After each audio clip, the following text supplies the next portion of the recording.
Hello,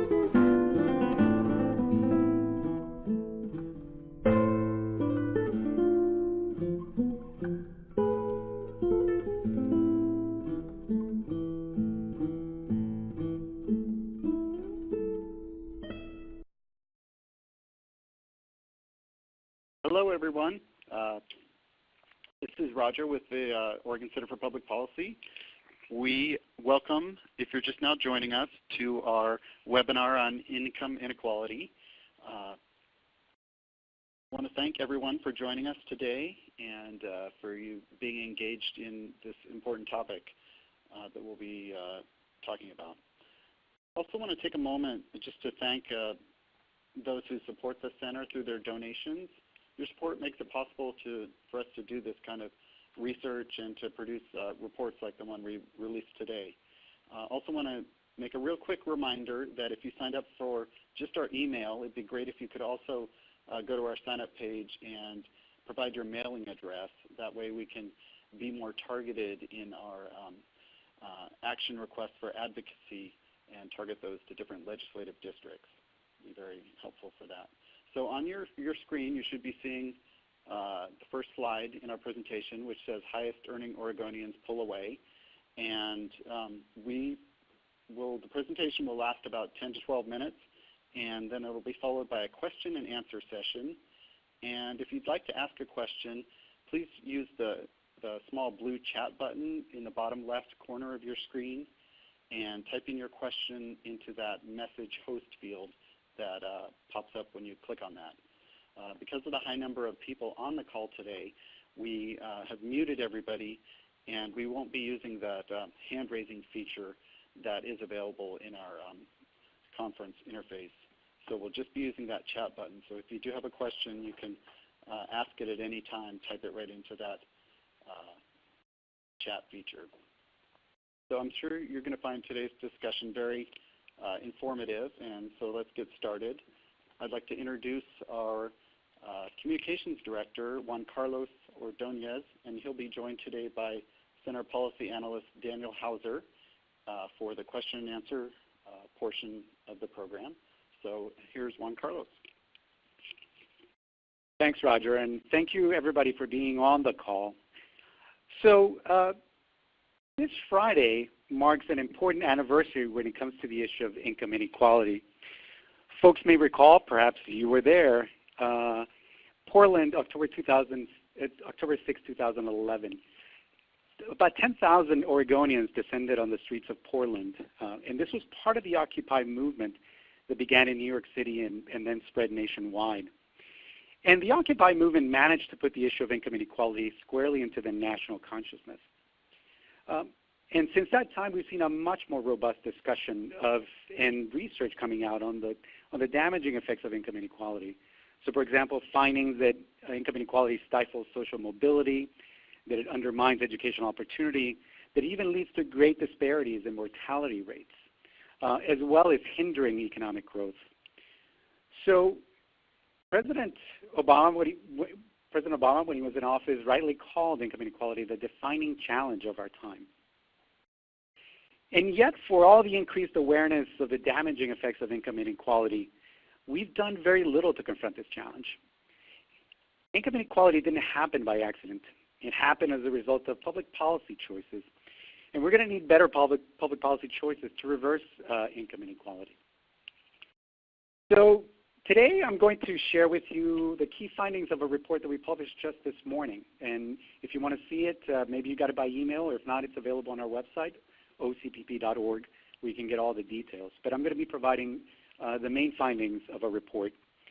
And after that, I'm going to just briefly outline the kinds of things that we should be doing here in Oregon to step up to this challenge of income inequality. The data that we're going to be going over is data from the Oregon Department of Revenue. This is tax data from the year 2015. And after that, we'll open it up for your questions. So as Roger said, there's the chat function on the lower left-hand corner, and feel free to send your questions during the presentation, and we'll try to answer as many as we can during the allotted time. Okay, so on to the main takeaway from our report. The main high-level takeaway is that never has the income gap separating Oregon's very rich from ordinary Oregonians been so wide. And by very rich, I mean the top 1/10 of 1%, or the richest 1 out of every 1,000 Oregonians. This group, in 2015, this group earned, their average income was $4.3 million. And this was a record high. And by the way, this figure is adjusted for inflation, as are all the figures in this presentation and our report, just so you keep that in mind. So in real terms, the richest 1 out of every 1,000 is at a record high in terms of total income. But it's not just the total dollars earned by Oregon's richest that set a new record. It's also in how far this top 1/10 of 1% has pulled away from middle-income Oregonians. And we can see that in our next slide. Back in 1980, it took the income of 26 median income workers to equal the income of the average member of the top 1/10 of 1%. 26 middle income workers. That median income, by the way, means the Oregonian smack in the middle of the income ladder. So it took 26 of them to equal the income of the top 1/10 of 1%. In 2015, that figure was 126, and this was a new high.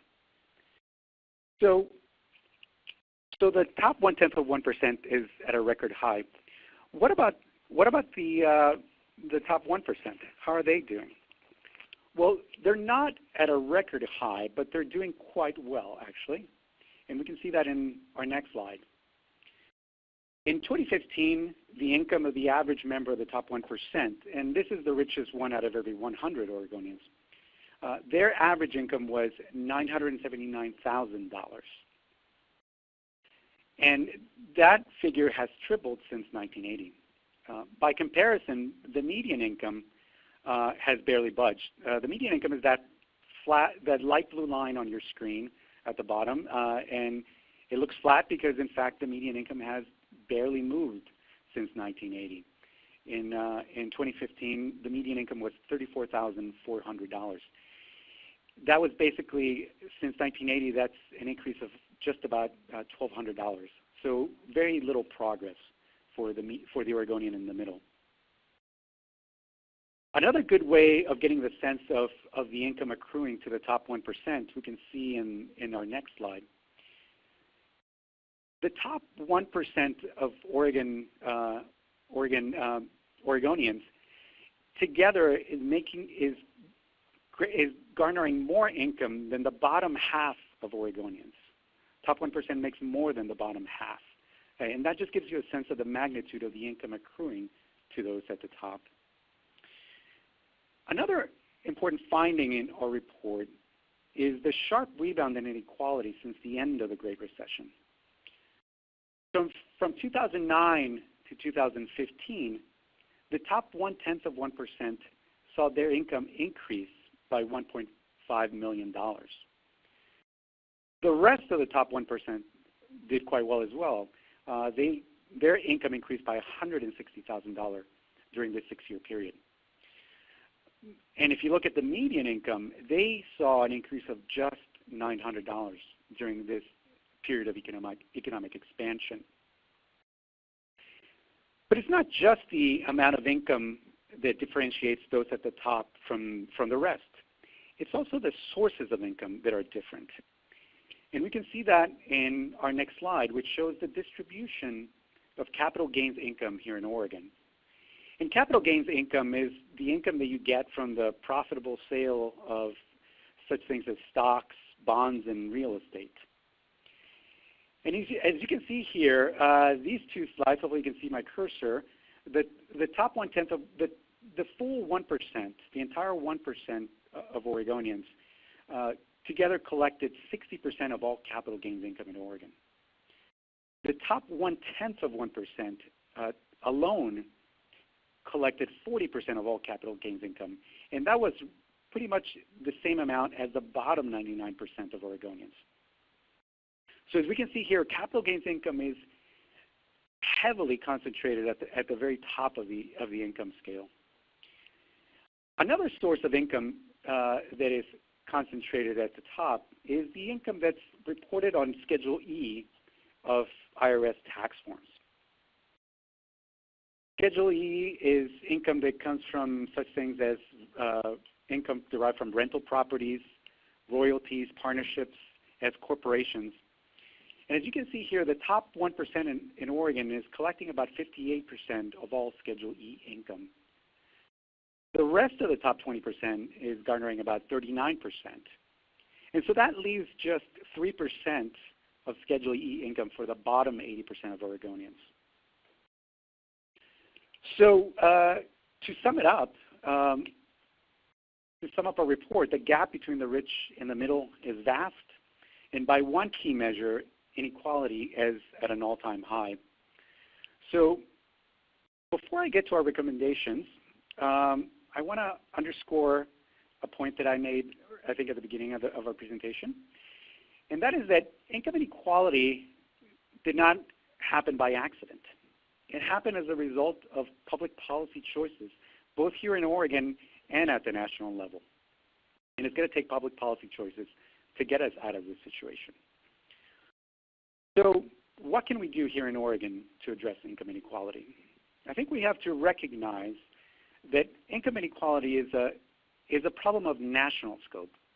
So ultimately, to seriously shrink down income inequality, we're going to need federal action.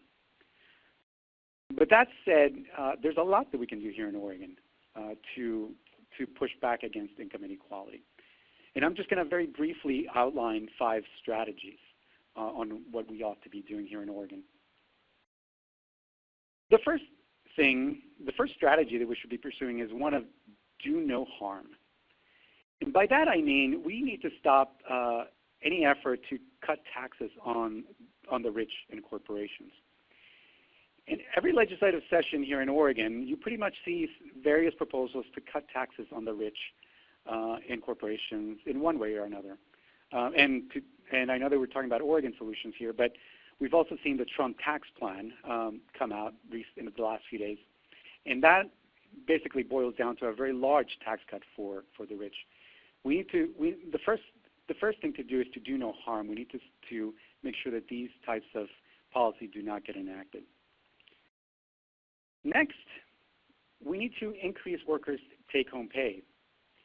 And about a year and a half ago, here in Oregon, we succeeded in enacting a very meaningful increase in the minimum wage. In OCPP, we're proud to have played our part in that big accomplishment. There's a lot more that we can do in terms of increasing workers' take-home pay. Just to give one example, we should be boosting the Oregon Earned Income Tax Credit, which is one of the most effective anti-poverty programs around. The next general strategy that we want to point out is we need to invest in our people. And pretty much everyone recognizes that education increases social mobility. Education opens the doors of opportunity. Here in Oregon, we should be investing to create a top-notch educational system, all the way from early education, preschool, all the way through college. And right now in Oregon, we're failing badly in many of those respects. We have chronically underfunded our educational system. The next strategy that we would offer is making the essentials affordable and accessible. And by essentials, I mean things such as healthcare, transportation, and housing. These are key for improving the quality of life for the vast majority of Oregonians. Now, I've mentioned quite a number of investments, so we're going to need to pay for these investments. And so that takes us to our last strategy, which is progressive and adequate taxes. We should be looking to raise taxes on the highest income earners, those who have benefited the most from economic growth over the past few decades. And we should also be looking to raise taxes on corporations. And the reason why I mentioned corporations is because, as we saw in the slide of capital gains, of who gets capital gains income, corporations, by and large, are owned by those most well off. So, and corporate taxes tend to be are mainly paid by shareholders. So that's another strategy for making our taxes more progressive. So in sum, public policy choices got us into in the situation of vast income inequality, and we need better public policy to turn things around. So with that, we're gonna open it up for questions. As we mentioned before, you can use the chat button on the lower left-hand corner, and we'll try to answer. Hopefully, we can get to all your questions, but at least we'll try to answer as many as possible. All right. Thank you, Juan Carlos. Looks like our first question I have here is from Leslie, and her question is, what is your take on the Trump tax plan? How would that impact income inequality in Oregon? So thanks, Leslie. Yeah, as I mentioned, the Trump tax plan is of great concern right now. It would amount to a massive tax cut for those at the top. And we know from the research is quite clear that cutting taxes on the rich does not stimulate economic growth. There's even research to the contrary. And what tax cuts for the rich actually do accomplish is to exacerbate income inequality. So we should all be very concerned about the Trump tax plan that has been put forward, and we should be doing all that we can to be active on this issue and do what we can here in Oregon to make sure that this does not happen. Great. Thank you, Juan Carlos. Next question up here. Oh, and I also want to mention, please use the chat button in the corner of your screen there to ask any questions you want. Next question. Lee asks, what's the specific near-term legislative solutions here in Oregon? That's a great question. Not sure if it's necessarily a legislative solution, but it's something that could be upon us very quickly, and that is Referendum 301. Referendum 301, if it makes it on the ballot, and we'll know probably today or in the next couple of days whether it made it on the ballot, but Referendum 305 is an effort to undo the healthcare provider tax package that was enacted by the legislature this past session. I'm sorry, 301, Referendum 301, I'm being corrected. And it would undo the healthcare provider tax package that has enabled us to maintain funding for the Oregon Health Plan and extended health coverage to many Oregonians, hundreds of thousands of Oregonians. So if it makes it on the ballot, we need to vote yes on it. We should hope that it does not make it on the ballot, but at least in the near term, that's a high priority to make sure that if 301 makes it on the ballot, that you vote yes and tell your friends and neighbors to do the same. It would otherwise we risk losing health coverage for hundreds of thousands of Oregonians. Thanks, Juan Carlos. And this is Daniel Hauser. I wanted to add that one of our previous legislative priorities, the reform of the mortgage interest deduction, is another example of a very specific policy that we can make a difference on that would transfer funds rather than sending our precious housing dollars and tax revenues to the wealthiest Oregonians, which the mortgage interest deduction currently does. Our proposal was to reform that deduction and instead spend the money advancing affordable housing and fighting homelessness. So that would be another kind of short-term legislative option that Oregon could pursue to help address income inequality. Great. Thank you, Daniel. The next question, Dennis asks, it looks like this is 2015 data, and do you have any more current informal data or trends that show whether this inequality is where the trend is going on that? Dennis, thanks for the question. We analyzed the data, the most recent data made available by the Oregon Department of Revenue. So it is tax data from 2015. We don't have the data for 2016 yet that we're able to analyze. The 2015 data showed that at least for the top 0.1%, we're at a new high. Given the way the stock market is going, it would not be surprising if 2016 showed yet a new high, but that would be to some extent We still don't know yet until we actually look at the data.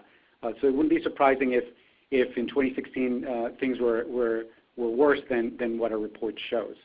But 2015 data is the best we can do right now. Great, thanks Juan Carlos. Anne asks, are there any proposals in the works to increase the percentage of taxes that the wealthy pay on their Oregon income tax? Well, we saw in the 2017 legislative session a lot of discussion regarding corporate taxes, what would be a gross receipts tax.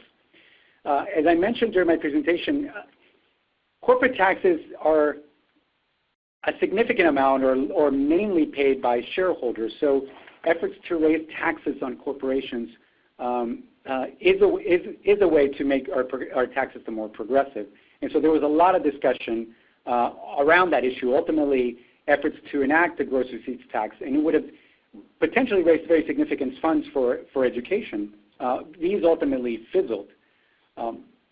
The Oregon Center for Public Policy, as Daniel mentioned, has been working on paring back the mortgage interest deduction, reforming it in a way that it reduces the tax benefits from those going at the top. The reality is that there's no shortage of good ideas on how one could, in a smart way, raise taxes on Oregonians, on high-income Oregonians. So, for example, back in 2010, we had Oregon voters enacted Measure 66 that raised taxes on the highest income earners. And at that time, it had a temporary tax rate that was higher than where it eventually settled. So certainly it would make sense from a policy perspective to return to that higher level. So that's something that the legislature should seriously consider doing. We would hope they would do. Also, corporations have complained that gross receipts taxes are not the way to go, that corporations should be taxed on their profits. So we ought to be taking them at their word and, in fact, raising the tax on corporate profits. That certainly would seem to make a lot of sense. Okay, thank you. Next question is, how can Oregon's kicker be reformed to help with income inequality? So the way to reform the kicker, it's hard to reform the kicker in any good way. What we really need to do is just get rid of the kicker and ensure that the unanticipated revenue, and I should explain for folks who are not up on the kicker is an automatic tax cut that kicks in when more tax revenue comes in than was projected 2 years before, and by the state economists. And the state economists do an excellent job. They're wonderful analysts, but their crystal ball is not perfect, and so they sometimes get it wrong. And when they get it wrong, when revenue comes in 2% or more above the level that they had projected, the entire amount is sent back. And this really undermines our ability to save for a rainy day, to put money away during the good economic times, to address our needs during recessions. And so the kicker would stabilize our funding of public services, and that would really help all Oregonians be better off during tough economic times. The kicker itself is also very regressive. I mean, the biggest kicker dollars go to those at the top of the income scale. So repealing the kicker would be beneficial in terms of addressing income inequality. Great, thank you. Let's see. Next question, Diane asks, the propaganda. Whoops. Let me find that again. The propaganda about taxing corporations is that the costs will get passed on to consumers and is a hidden tax increase to all Oregonians. There's also a concept of government as inflated and wasteful. How do we combat that media strategy? Yeah, thanks, Diane, for the question. On the first point, as I mentioned, corporate taxes, the research shows there's a lot of debate on this point to what extent corporate taxes get passed on to consumers, and academics will be debating this point for decades to come, for sure. But there's quite a bit of research that shows that corporate taxes are, to a large extent, paid by shareholders. And we know that shareholders tend to be those at the top of the income scale, and we see that very clearly on the chart that we showed on the distribution of capital gains income. And I mean, the reality is that over the years, the business community in Oregon, for years they had been trying to push Oregon to enact a sales tax, which is a direct tax on consumers. And they were happy to have it that way. When there are efforts to enact a corporate tax increase, be it a gross receipts tax or a tax on corporate profits, they will fight tooth and nail and complain that these are taxes that we pass on consumers. But it seems to me that the real reason why they're fighting it is because they know that the ones that will be paying it are the shareholders. So I think that it's always important to point out that history, that it's the business community that has always been pushing for a sales tax, but yet they will fight tooth and nail against the corporate tax increase. Dan's second point was, on government waste. You know, it was very interesting. There was a recent article in the Oregonian just a couple weeks ago where it talked about how a couple decades ago the Oregon legislature established a bureau to field calls to ferret out waste in government. And that bureau has been operating, and they do conduct investigations. When people report it, they conduct investigations. And they basically have found very little over the decades. There's not a lot of fraud, waste, and abuse that one can easily find.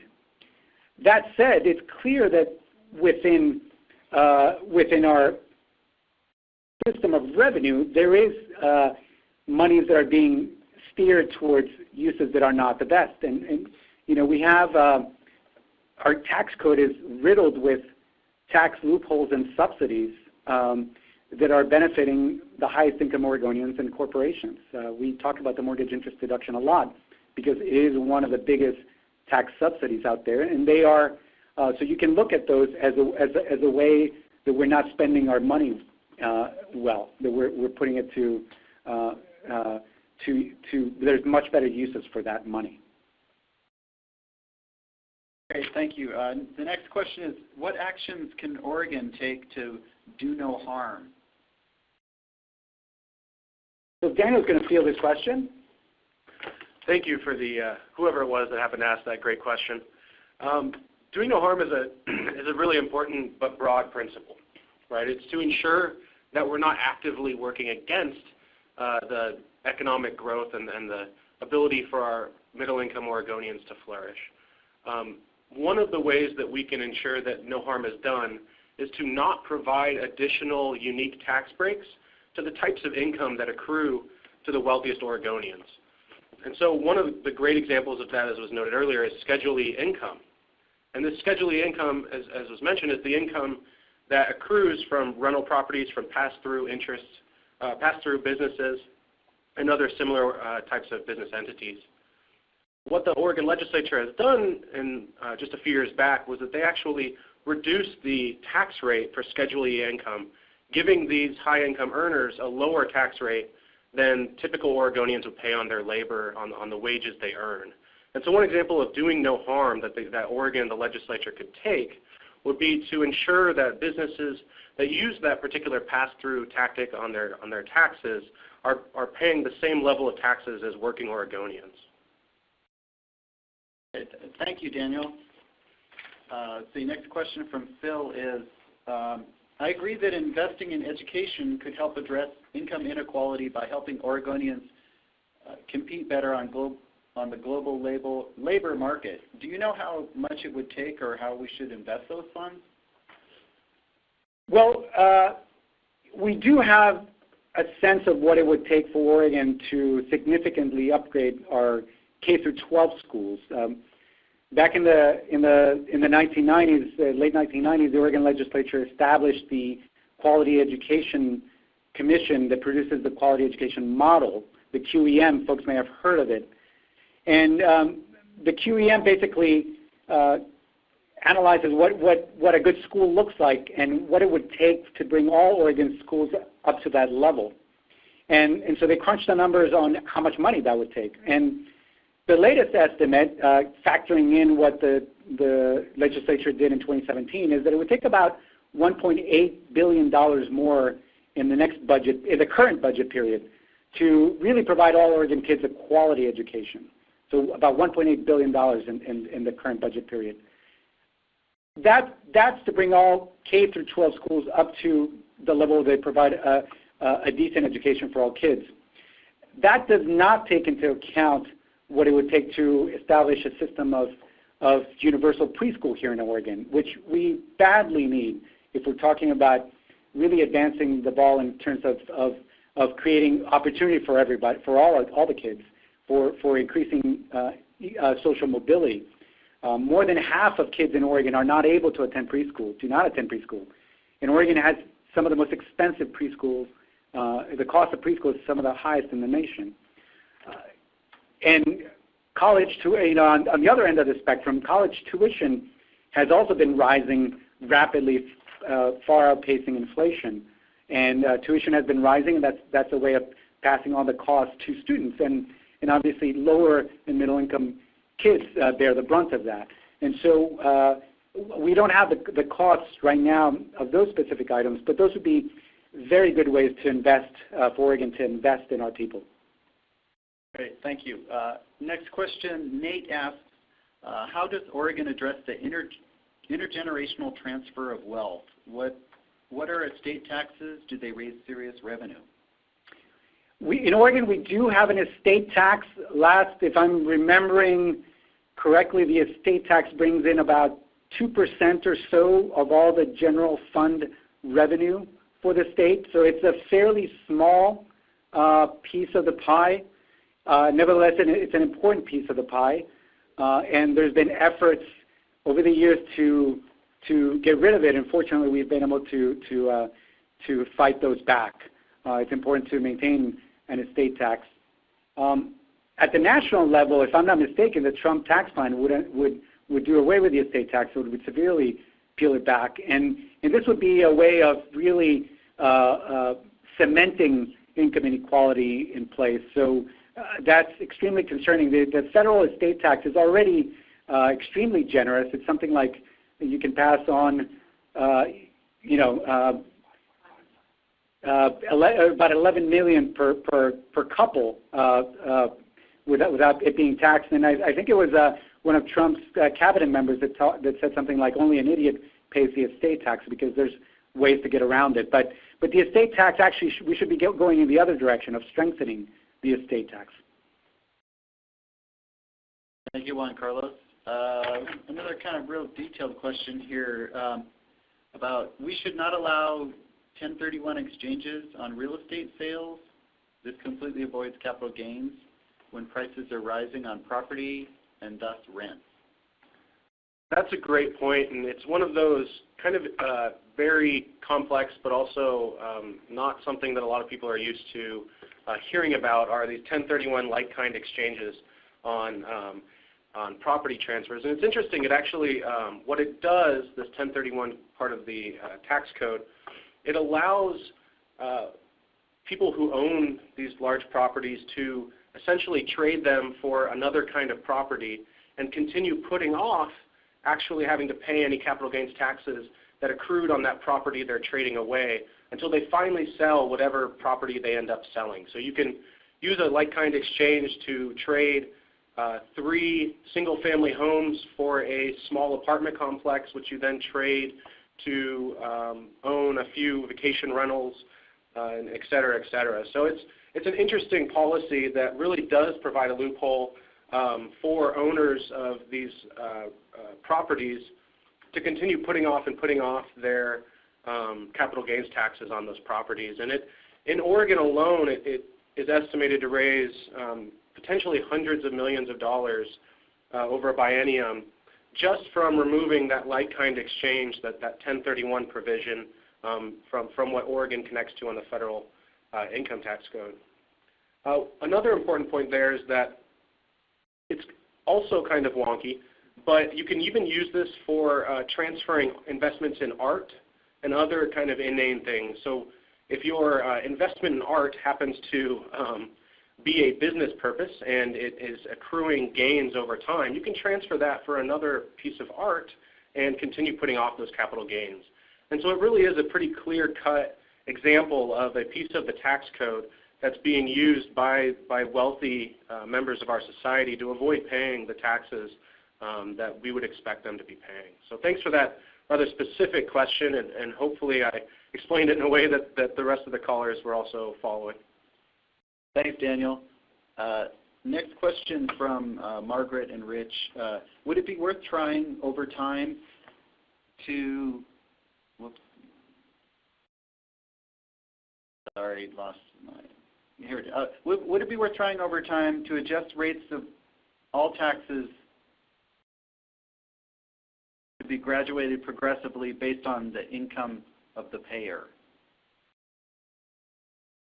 I'm not sure if I'm understand the question. Here in Oregon, our tax code is our income tax code is progressive.